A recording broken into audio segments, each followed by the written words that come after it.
Hare Krishna, Dandavat Pranam everyone. So today's live is with His Holiness Keshava Swami Maharaj, and we are very grateful to Radharani and Krishna that he's taken a little time from his busy schedule, and he's going to be joining us. So Hare Krishna. Today's topic is balancing spiritual life with material life. So Maharaji will just join us.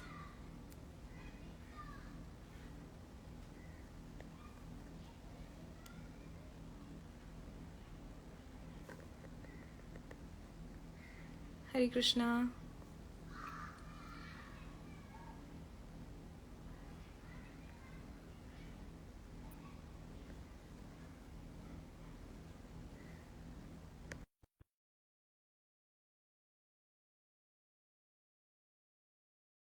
Radhe.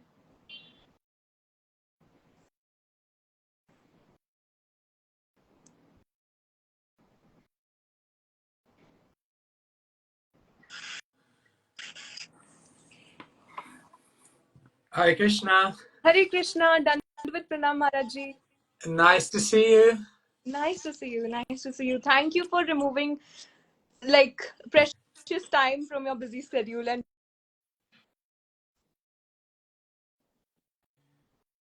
Yes, I'm really happy to be with you. Sorry, I just lost you for a moment there. I'm in London at the moment. I just came back from America and I'm on my way to Sri Vrindavan Dham, if Krishna allows. Jai, Jai, Jai. We are very grateful to have you here. Grateful to Krishna and Radharani. So Maharaj, today's topic is balancing spiritual life with material life. So nowadays youth is everyone's behind material life and gaining those material coins and forgetting about bhakti coins. But unfortunately material coins are not going to go ahead along with us in the next journey, or our soul's journey, which is our next birth. Only bhakti coins, or the bhakti or the naam we take, is going to go ahead with us. So how balancing spiritual life with our different responsibilities in our day-to-day life, how to do that, Maharaji? Can you just elaborate on that? Yes, thank you so much. That's such a nice question. I like your point about the bhakti coins, eternal bank balance. I guess the first thing I want to share with you is that for a devotee, in one sense, nothing is material in their life. And this is the first principle I want to share with you, that the way in which we collate many bhakti coins is by infusing Krishna, infusing spirituality into everything we do. So if you're a mother, you're not just a mother, you're a spiritual mother. If you're an entrepreneur, you're not just making money, but you're a spiritual entrepreneur. You're making impact, you're making a change to people's lives. If you're an artist, you're not just painting any picture, but you're painting pictures which inspire people to have a window into another world of eternity. And so what we do in spirituality is we learn to connect everything that we're doing in our day-to-day life to the ultimate spiritual aspiration that we have. And the amazing thing is you can add Krishna or you can add love and spirituality to anything. We tell people food plus Krishna equals prasad. Right. Music plus Krishna equals kirtan. Like that. Anywhere plus Krishna equals Vrindavan. And so when you add Krishna to the equation, everything becomes spiritualized. And just one other thing I want to share is that what I encourage people to do is have some part of their day in which they don't do anything of this world.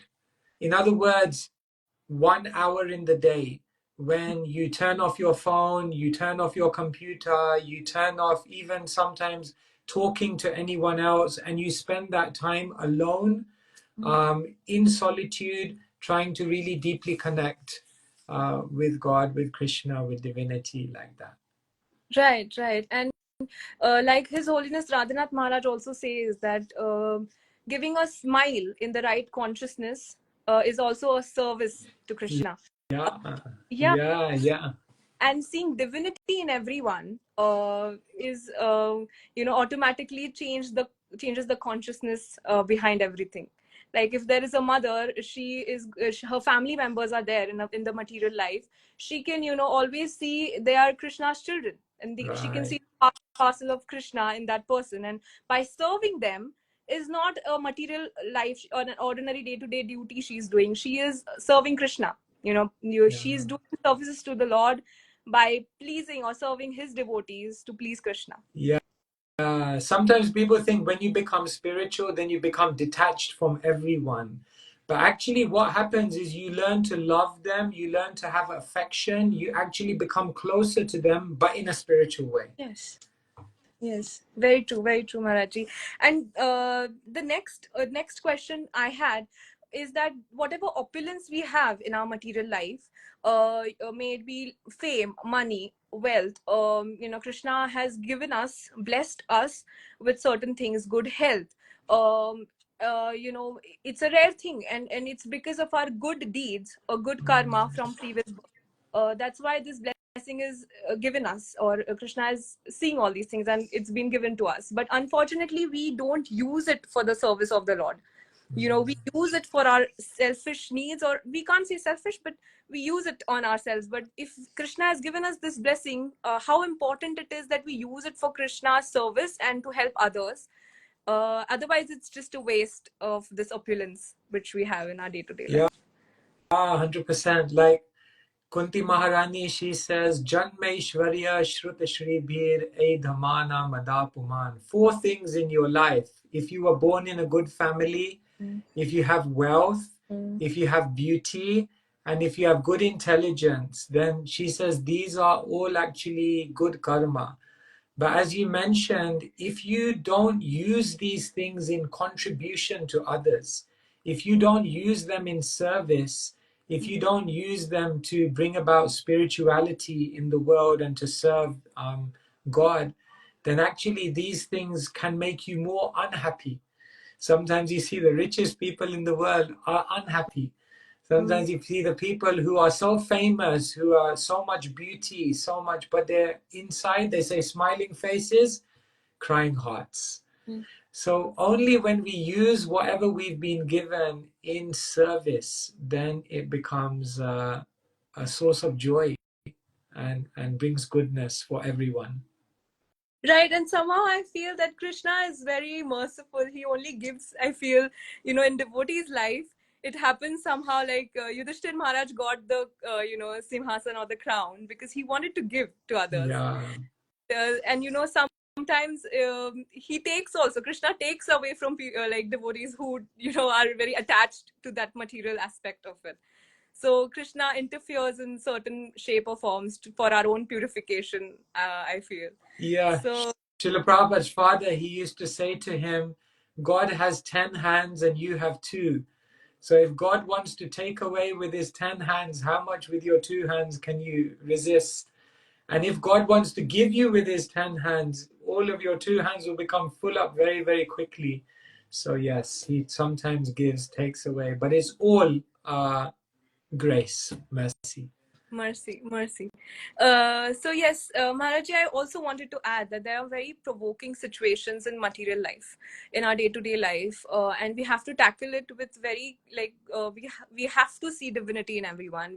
But there are anarthas in us, and there are, unfortunately, we it's very difficult to do that. So how to tackle those Good in provoking others. situations and avoid Vaishnava Aprad?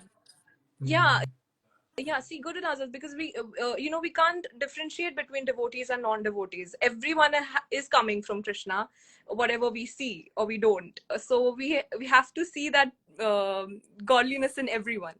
And no matter what, that we all are coming from Golok, and unfortunately some of them are not understanding that their consciousness is not towards Krishna right now, but the soul is divine.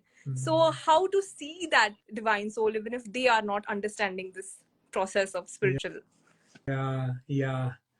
Yeah, it's difficult. One devotee once came to Srila Prabhupada and he said, Srila Prabhupada, I just can't tolerate this person anymore. And Prabhupada said, you have to tolerate him just as I'm tolerating you. So, first thing I think is Bhaktisiddhanta Saraswati Thakur. He said, whenever you see faults in others, Mm. then be patient, introspect, and look for faults within yourself. Mm. Often, many of the things that we see in others, either right now or at least maybe in the past, we had the very same things. And then when we see that we also had that same Mm. thing, then we realize, well, devotees were kind to me and they encouraged me. So I have to try to encourage others also. Mm. So sometimes they say when it comes to other people's mistakes, we're like judges. And when it comes to our mistakes, we're like lawyers. Right. So we have to be kind. Otherwise, without kindness, we would not be where we are now. But the other thing is that, sometimes something is going wrong, someone is doing something wrong, and sometimes it can be an exhibition of compassion to sometimes point it out as well.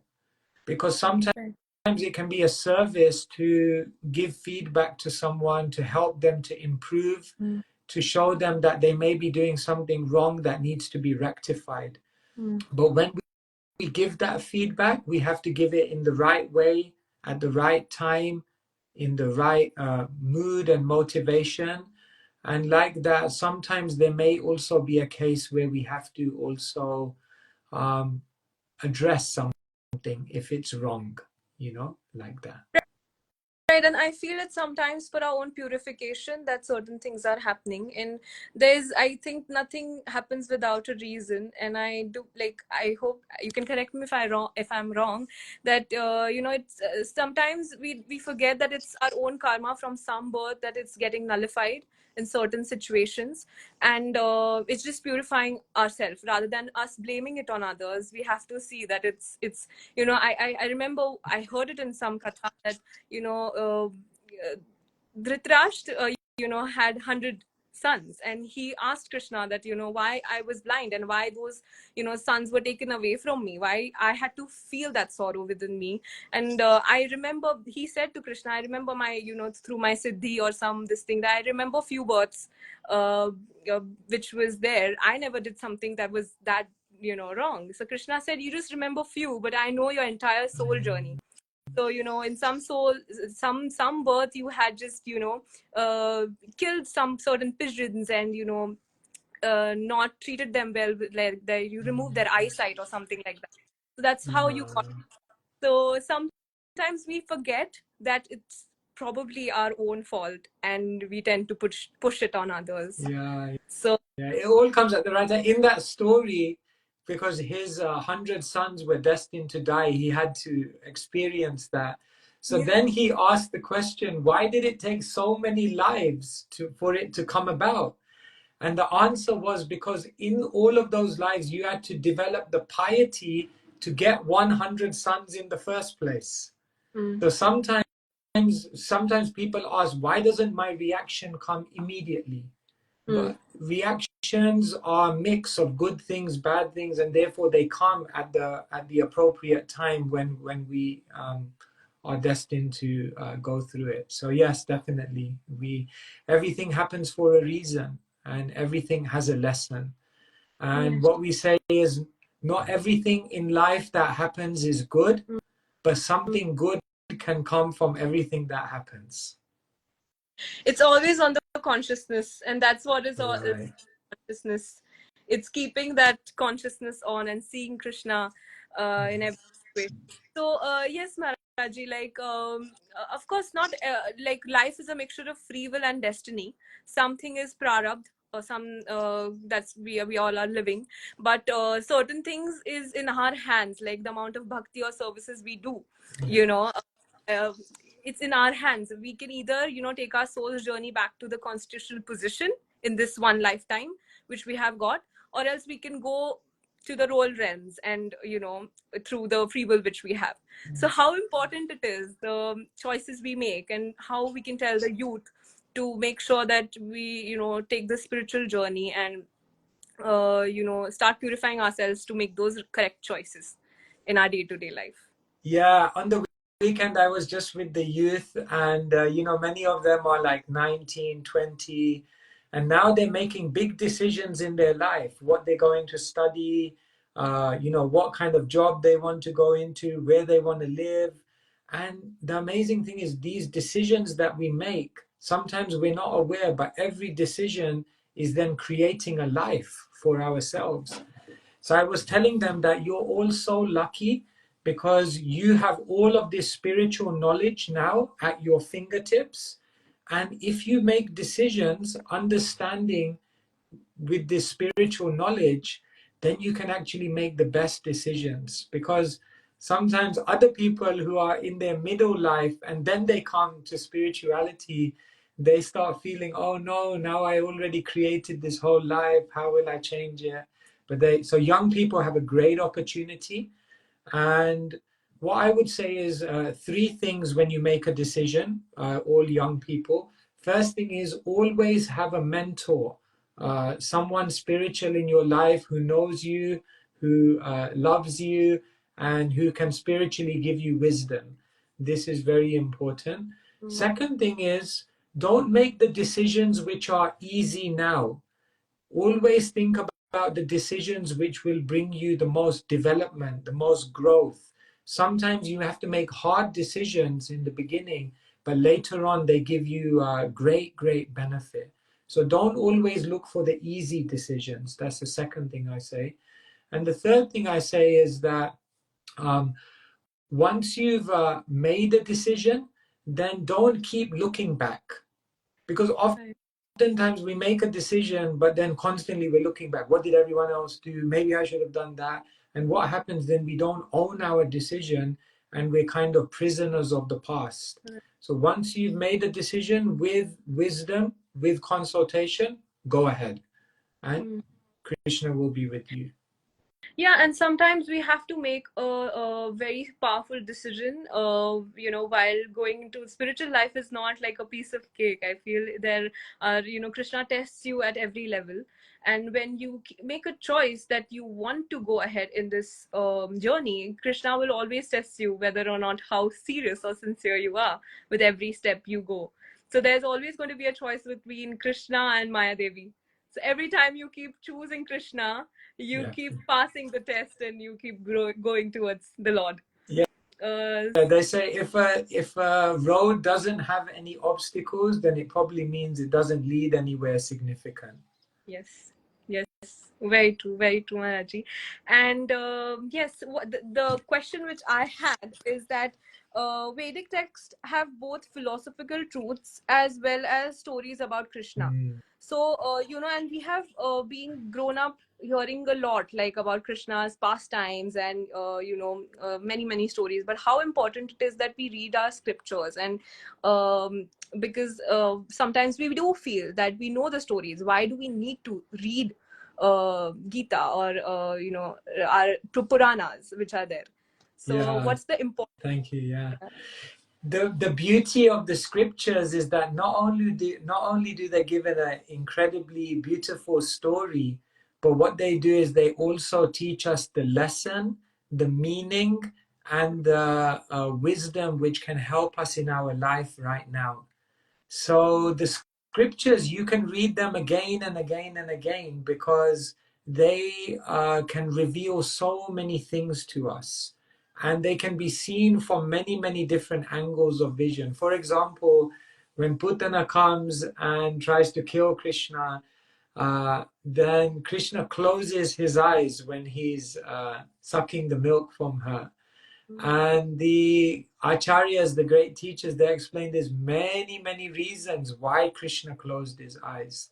Or when Krishna is playing with his cowherd boys and then he eats dirt, the dust of Braj, and his Gopa friends complain, then it's explained that Krishna's eating dirt has also many different reasons.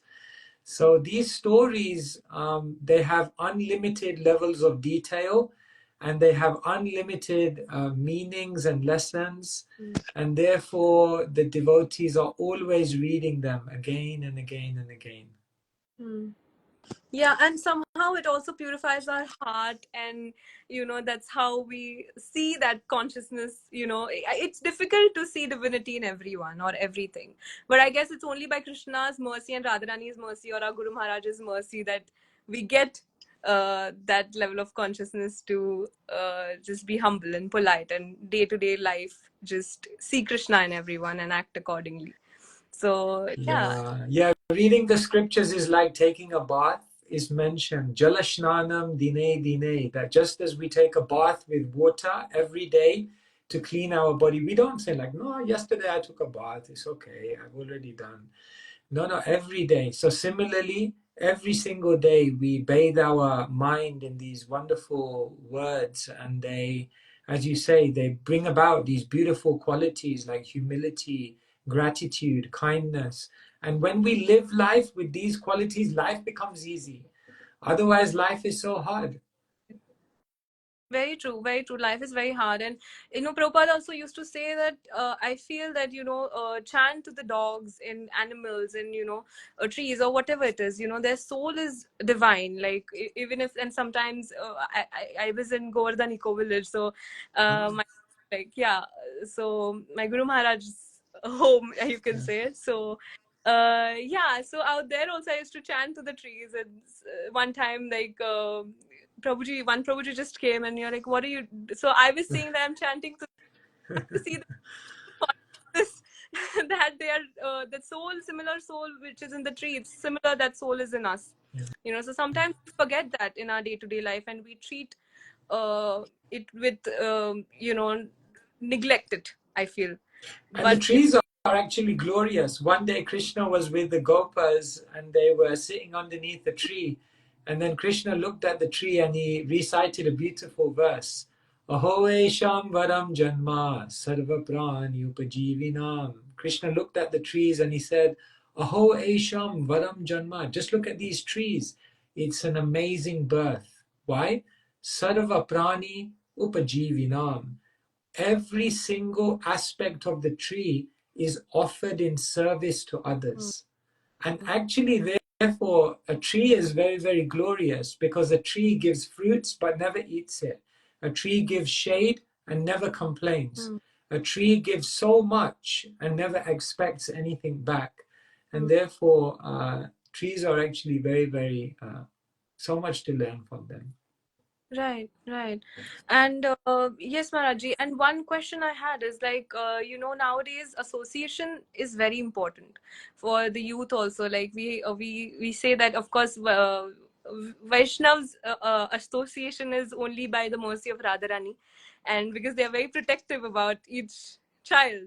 And how important that it is that we connect with the right people, because that also affects our consciousness. What we see, what we eat, what we hear, and that's how that consciousness will help us take right decision in our life, and what will create our next journey. We are the architect of our own destiny, so that free will be used correctly. So how important it is that we connect and associate with Vaishnavas, and that's how the journey will start and take us to our Guru Maharaj, and then we can go to a bona fide spiritual master, and then the journey starts. So 100%, yeah. Like when I was 21, I was living in Mumbai in the ashram there, and we used to go on the Mumbai trains. okay. And so on the Mumbai trains, when the station is coming, all you have to do is position yourself in the right place. And then when it comes to the station, the crowd starts moving and you don't even need to walk.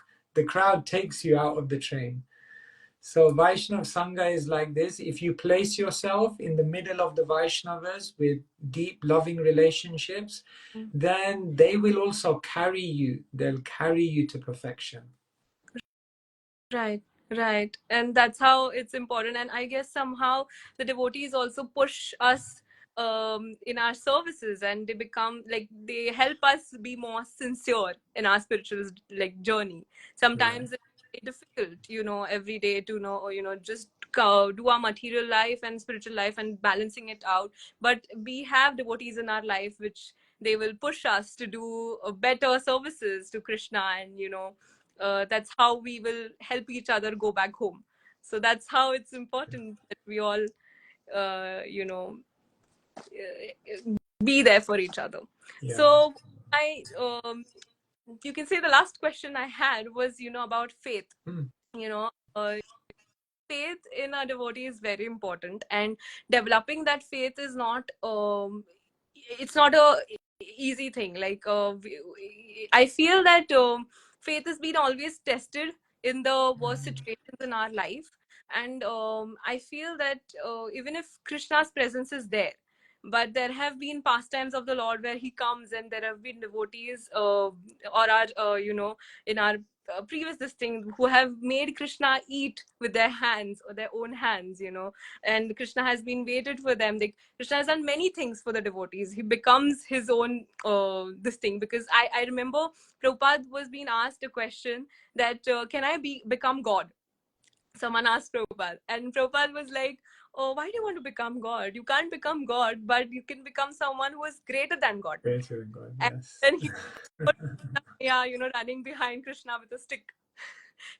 So that's how important, like how Vaishnav is looked upon, and that faith in us, that Krishna's presence is still there. Like, he is in, even like Prahlad Maharaj, for his faith, the Lord came from the pillar. He said, is this where is your Lord? Where is your Lord? Is he in the pillar? Is he in this? So his presence is everywhere, but it's just our eyes can't see that, but the faith in us can see Krishna in everything and everyone. So how to develop that faith? Yeah, how do we develop faith? Radhika Gopi, I think three things. Again, I always say everything in three. I think the first thing is philosophy. Like, the more and more we understand Krishna through philosophy, then it makes it much, much easier to see Krishna's hand in the real world. Because then you understand more of Krishna's mind, more of Krishna's plan. So the first thing is philosophy. The second thing is people or devotees. What happens is that when we are around people who have faith, when we are around people who are almost like talking to Krishna, I really like being around the devotees, because they would say things like, oh, Krishna's playing a joke on us, or oh, Krishna's making an arrangement, or maybe Krishna's telling us something. And when I first heard devotees say this, my mind was like blown. I was like, wow, Krishna is in their life. And so that inspired me a lot, that wow, there are devotees who are actually interacting with Krishna. So people give us faith, philosophy gives us faith.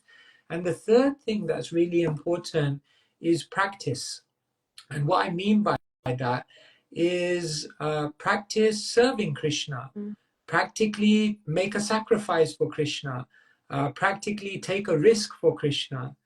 And sometimes when you fall back and you say, now Krishna is up to you, then what happens is Krishna catches you. And then you think, oh, Krishna is there.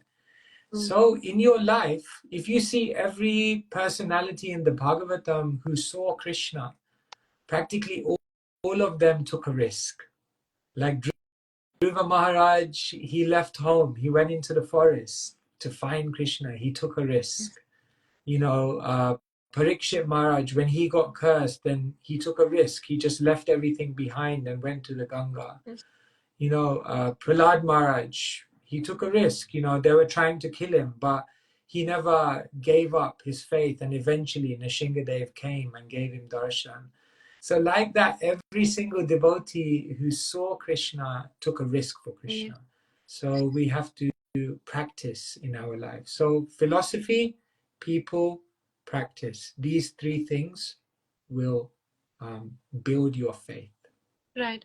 Yeah, and very true, Maharaji. Like you said, that risk, like, and I guess it's our soul, like our birth or this human life is just a love story between the soul and super soul. And what the characters are coming in our life is just as a service. By serving them, we are going to please Krishna.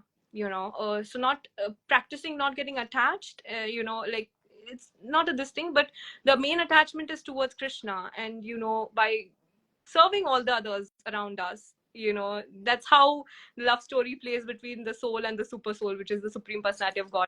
And for Right. if you love someone, you need to, the first important thing is that you need to sacrifice many, Yes. right? And we've seen many devotees in our ashram also, we in our iskcon also, so many people have renunciation was there, that's also one opulence, left everything for the Lord, and that's how their journey started. I heard in a lecture that one Prabhu was,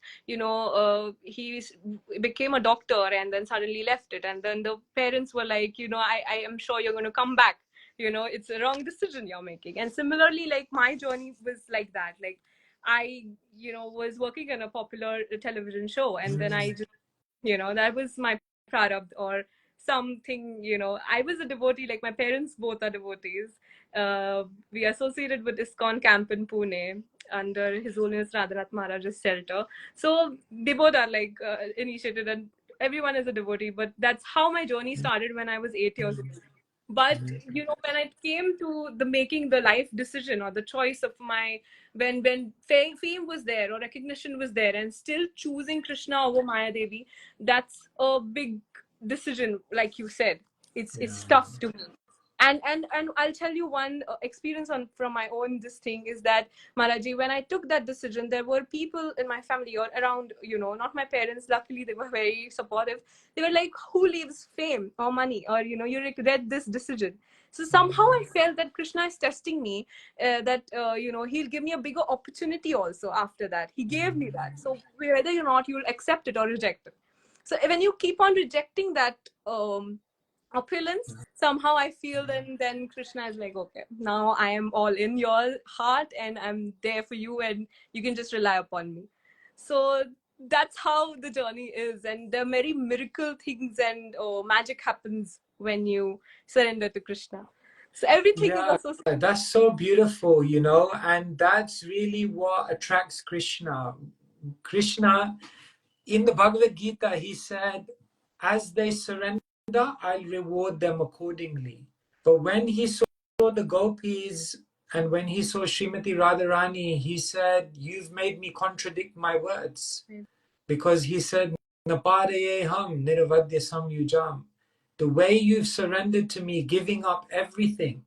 You gave up your security, your reputation, you gave up your homes, you gave up your duties, you gave up everything. And when I played the flute, you just ran and you came. And therefore, Krishna said, now I have nothing to repay you. So we show our love not by just what we give to Krishna, but we show our love by what we give up for Krishna.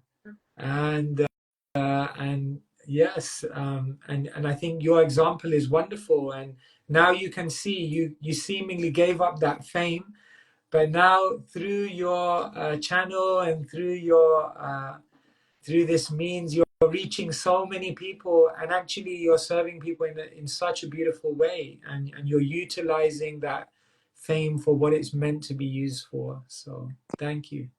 Thank you, Maharaj, and please keep me in, every one of us, in your prayers, and we need your mercy.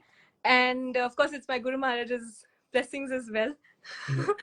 So yes, Maharaji, like, we would love to end this session. Of course, we all know that hearing Krishna's pastimes purifies our heart and our mind, and we all go into eternal peace. So we would love to hear and go back to that memories of Golok, and we would love to hear Krishna's pastime, one of your favorite pastime, Yeah. which you with us. Thank you. Yes, so many pastimes. Today, I want to share with you a very, very simple one. But I feel this very, very simple one is very, very sweet and very, very meaningful for all of our lives. We know that Krishna was a charming young boy in Golok, in Vrindavan, in Gokul, and every day different people used to come into the village. And in India, they all bring different things. And on this particular day, a fruit vendor came. And when this fruit vendor came with many, many beautiful, juicy fruits, as we know, Vrindavan fruits are very, very special. Then Krishna, a young boy, very, very tiny, he desired those fruits. So Krishna, in that day, everything was done in bartering. So there was no money. It was just you give whatever grains you have and you get something back. So Krishna, with his very, very tiny hands, he filled up as much as grains as he could. How much in tiny hands you can fill? But he filled up his hands as much as he could. And then he began running towards the fruit vendor. And it said that as he began running through his fingers, most of those grains were already dropping. So by the time he came to the vendor, already in his small hands, there was hardly anything. And then there was even less. So few grains were there. And when the vendor saw those few grains, the vendor's heart was touched, because the vendor didn't look at the quantity of what was in Krishna's hands, but the love with which Krishna was offering it to. And so, for those very, very few grains, the fruit vendor gave as much as Krishna could hold, more, just gave selflessly. And then when Krishna walked off happily with all those fruits, the fruit vendor looked back at his basket where he'd taken all the fruits out of, and it was filled with jewels.